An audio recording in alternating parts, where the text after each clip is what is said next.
ایران ایک شیعہ ملک ہے، بھاڑ میں جائے، سائڈ میں ہو، ہم اس کا دفاع کیوں کریں، ہم اس کا ساتھ کیوں دیں، کیوں اس کے لیے کمپین چلائیں؟ یہ جملہ چند پڑھے لکھوں کی طرف سے آ گیا ہے اور سوشل میڈیا پر اس کی وجہ سے بہت زیادہ گہمہ گہمی ہو رہی ہے۔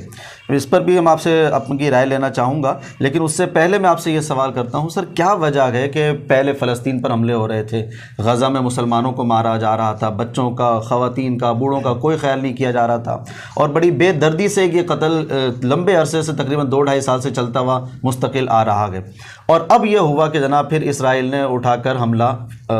ایران پر کر دیا ہے۔ تو سر یہ آپ یہ کیا سمجھتے ہیں کہ ایسی کیا وجہ ہے جس سے ہماری کمزوری ہو رہی ہے کہ غیر مسلم مسلمانوں پر حملہ کر رہے ہیں، یا کون سی ایسی وجہ ہے جس پر ہم متحد نہیں ہو پا رہے ہیں؟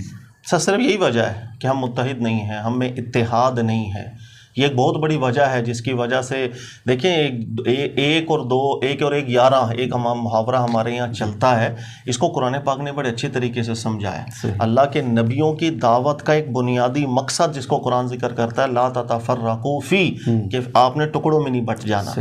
آپ کی قوت ہمیشہ اجتماع اور اتحاد سے ہوتی ہے۔ ایک جسم کی مانند جب اللہ کے نبی علیہ السلام قرار دے کر گئے ہیں تو اس جملے کا کوئی مقصد ہے، اسی کو قرآن ذکر کرتا ہے فَتَفْشَلُوا فَتَذْهَبَ رِيحُكُمْ، کہ ہم جس وقت ٹکڑوں میں بٹیں گے ہماری ہوا، ہماری طاقت، ہماری قوت نکل جائے گی۔ دیکھو میں اس کو ایک دنیاوی مثال سے آپ کو سمجھاتا ہوں، غور کیجئے گا۔ ایک گھر ہے، اس کے اندر بھائی ہیں، وہ الگ کام کرتے ہیں، دوسرے بھائی ہیں وہ الگ کام کرتے ہیں، ان کی بیوی ہیں، ان کے بچے ہیں، لیکن الگ الگ کام کرنے کے باوجود بھی وہ ایک سربراہ کے تحت رہتے ہیں ایک گھر کے اندر۔ اب آپ غور کریں اس کا نفسیاتی اثر کیا پڑتا ہے کہ اس گھر میں جو بھی خوشی آئے گی وہ مشترکہ منائی جائے گی، اس گھر کے اندر جو بھی غم آئے گا، جو مصیبت آئے گی، وہ مشترکہ سب مل کر کے اس مقابلہ کریں گے۔ ایسا ہی ہے